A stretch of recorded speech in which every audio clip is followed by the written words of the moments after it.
Hey guys, welcome back to my YouTube channel. तो आज हम इमॉर्टल सिस्टम सीरीज को फिर से कंटिन्यू करने जा रहे हैं। तो जैसे कि हमने प्रीवियस एपिसोड में देखा था, हमें जाओमो का पास दिखाई देता है, कैसे उसे टॉर्चर किया जा रहा होता है और उसके खून वगैरह को निकाला जा रहा होता है। वो फिर जाग जाता है और सोच रहा होता है क्या ये था मेरा पास। तो एपिसोड नंबर 14 की स्टार्टिंग होती है। जाओमो बोल रहा होता है कि अच्छा, किसी ने मेरे को फंसाया और मारा इतने ज्यादा गंदे तरीके से। चूजी, मुझे याद है वो मेरा पहले के टाइम का प्यार था। वो अपने सर को पकड़ के ऐसे गुस्से से चिल्लाता है फिर जोर से, और ऐसे ही किसी पानी में गिर जाता है। जाओचन देख रहा होता है पूरी स्टोरी को।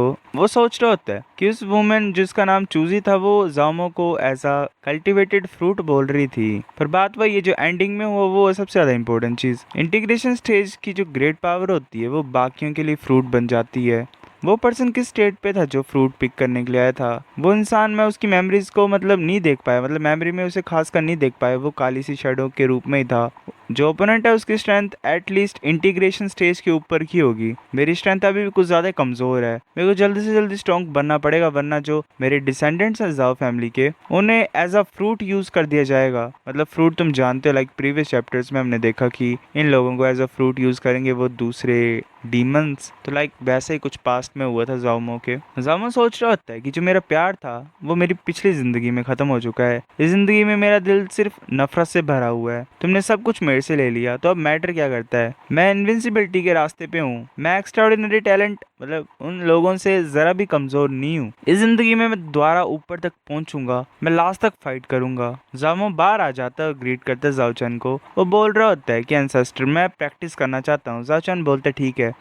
जो माउंटेन और रिवर मैप है वो तुम्हें नहीं सह पाएगा, अब तो अब टाइम है तुम्हारा यहाँ से जाने का। सचिन सोच रहा होता है कि ये जो मैजिक वेपन है ये हर तरीके के पावरफुल इंसान को अपने अंदर रख सकता है। पर प्रॉब्लम यही है कि जाओमो अब अवेकन हो गया एक तरीके से। जो विल होती है हेवन और अर्थ की, जो इसकी है इसकी बॉडी के अंदर, उसे माउंटेन और रिवर मैप कंट्रोल नहीं कर सकता है। जाओमो बोल रहा होता है एंसेस्टर, इस ट्रिप के दौरान मैं जाओ फैमिली को हर जगह पे फेमस कर दूंगा, सब हमसे डरेंगे। जाओचन बोल रहा होता है नहीं, आज की दुनिया में ये ज्यादा अच्छा रहेगा कि अगर हम छुपे रहें। अपनी स्ट्रेंथ को छुपाना सबसे ज्यादा अच्छी चीज होती है, इससे हम ज्यादा टाइम तक जिंदा रह सकते हैं। जाओचन सोच रहा होता है कि अगर बाहर की दुनिया हमारे बारे में जानेगी तो काफी लोग होंगे जिन्हें फ्रूट्स लेने हैं, तो हम कैसे फेमस हो सकते हैं इतनी ज्यादा जल्दी? एक जाओ वो काफी है, अगर एक और जाओमो भी हो जाएगा तो मुझे लगता है कि जाओ फैमिली को सब टारगेट करेंगे। जाओमो बोल रहा होता है अगर ऐसी बात है तो मैं तुम्हारी बात सुनूंगा एंसेस्टर। एंसेस्टर बोलते ठीक है, मैं तुम्हें 2 मैजिक ट्रेजर्स देता हूँ। वो उसे 4th level high quality magic weapon cloud chasing boot दे देता है, और 3rd level high quality magic weapon John flag को भी दे देता है। जामा सोच रहा होता है कि एंसेस्टर कितना ज्यादा काइंड है, मेरे लिए। वो खासकर मेरी चिंता करते हैं कि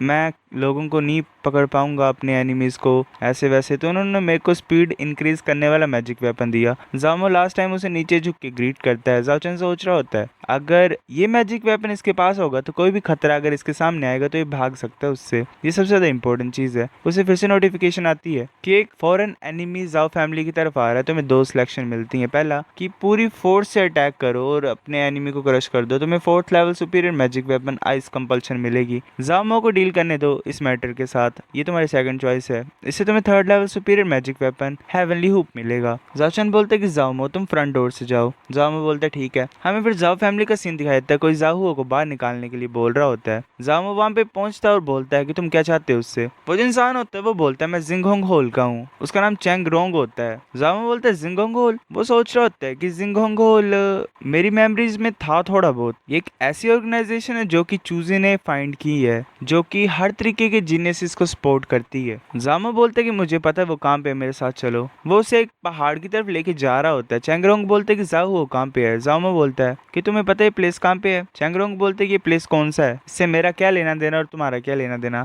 जामो बोलता है कि यहाँ पे ये वो प्लेस है जहाँ पे मैं पहले मर चुका हूँ। वो नीचे देख रहा होता है, सोच रहा होता है कि ये वही जगह जहाँ पे मैं फंसा हुआ था। मेरी बोन्स, मैरो, सब कुछ मेरी बॉडी से निकाला जा रहा था। टेंडन्स को निकाला जा रहा था, ब्लड को एक तरीके से अलग किया जा रहा था मेरी बॉडी से। जो लाशें थी और मेरे ड्रेसेस थे उन्हें खत्म करने के लिए उन्होंने पूरे माउंटेन पीक को ही उड़ा दिया वहां से। चैंगरोंग बोल रहा था तुम बेवकूफ हो। जामो एक चीज पूछता है उससे कि चूजी अभी भी जिंगोंग होल में है। चैंगरोंग रुक जाता है और बोलता है कि तुम्हारी इतनी हिम्मत, तुम हमारे एंसेस्टर को उसके नाम से कैसे बुला रहे हो, तुम कौन हो। चैंगरोंग सोच रहा होता है कि जो नेम है एंसेस्टर का वो सिर्फ सीनियर मेंबर्स को पता है होल के। जाओ वो बोल रहा होता है, मतलब जाओ मो, कि जिंगोंग होल अभी भी उस तरीके की चीजें कर रहा है। जीनियस इसको हर जगह पे ढूंढ रहा है पूरे वर्ल्ड में ताकि उन्हें टॉर्चर किया जा सके। चैंगरोंग चुप होता है और बोलता है कि चाहे तुम कुछ भी हो, कोई भी हो, कोई चीजें ऐसी होती हैं जिन्हें तुम्हें नहीं पता होना चाहिए, तो यहाँ पे मर जाओ। वो अपना अटैक कर देता है जाओमो की तरफ।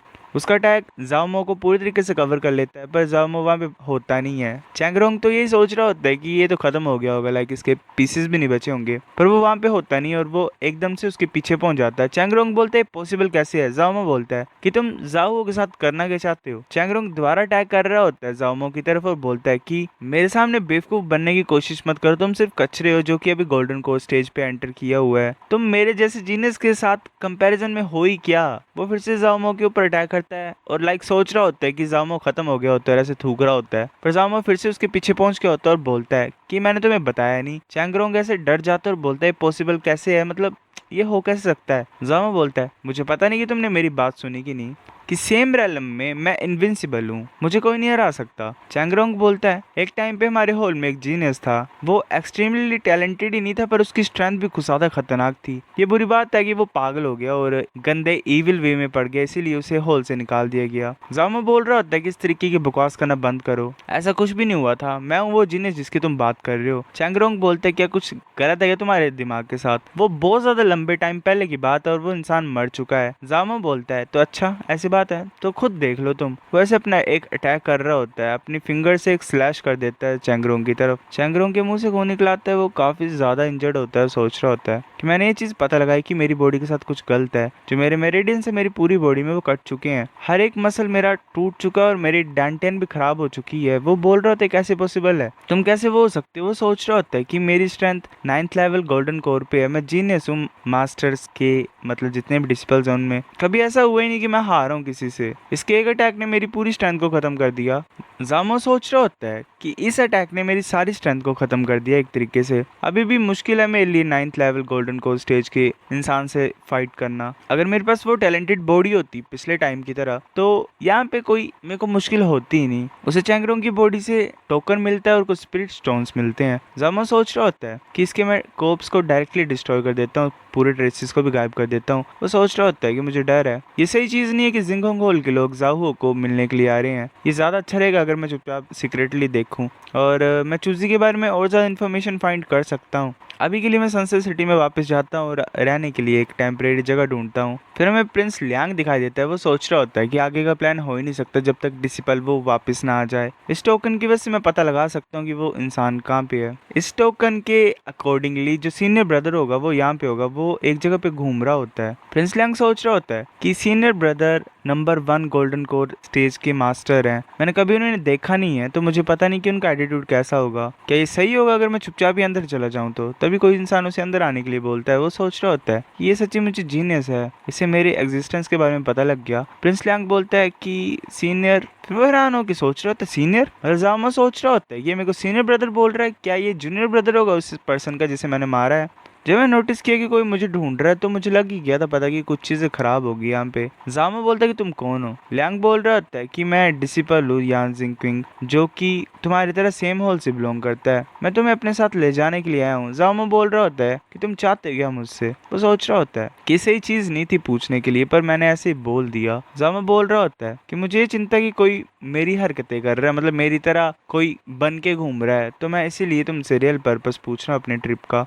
प्रिंस लियांग बोल रहा होता है कि नेचुरली हम यहाँ पे जाओ को कैप्चर करने के लिए आए और प्रिंसेस वेनुआ को उन्हें हम मास्टर के पास देंगे ताकि मास्टर उन्हें हार्वेस्ट कर पाए। जामो गुस्से से बोल रहा होता है कि हार्वेस्ट। वो सोच रहा होता है कि चेनरोंग जाओ को इसीलिए ढूंढ रहा है, इसी पर्पस के लिए। मेरी तरह उसकी किस्मत होगी अगर वो मास्टर के हाथ में लग जाएगा तो। इसके जिंगांगोल सच्ची में ऐसा कुत्ता है जो कि अपनी हैबिट्स को बदल ही नहीं पा रहा है। प्रिंस लियांग बोलते ब्रदर तुम क्या सोच रही हो। जामो सोच रहा होता है कि मैं टोकन को बाहर निकाल देता हूँ ताकि इसे लगे कि मैं वही इंसान हूँ। जामो बोल रहा था तुम्हारे प्लान्स क्या हैं। प्रिंस लियांग बोल रहा था सीनियर ब्रदर मेरे कनेक्शन है मिंग डायनेस्टी में, रॉयल ब्लड भी हैं कुछ जो कि हेल्प कर सकते हैं। आज सही होगा अगर हम उनके साथ मिलें। वो अटैक करेंगे मिंग डायनेस्टी के ऊपर और एक तरीके से पूरी तरीके से वो मिंग डायनेस्टी के ऊपर टेक ओवर कर लेंगे। जब टाइम आएगा तो लियांग डायनेस्टी अपने आप को एक्सपैंड करेगी और मिंग डायनेस्टी को भी अपना बना लेगी। तो मिंग डायनेस्टी के फिर जीनियस इसको अपनी मर्जी से जब चाहे उठा सकते हो। सीनियर ब्रदर तो मुझे लगता है मेथड पॉसिबल होगा। जामो बोल रहा होता है कि हाँ ये अच्छा है, जाओ प्रिपेयर करो और मिंग डायनेस्टी को आज ही कैप्चर करो। प्रिंस लियांग बोलते ठीक है और वहां से चल पड़ता है। फिर हमें एक रूम के अंदर का सीन दिखाई देता है। वेल जाओ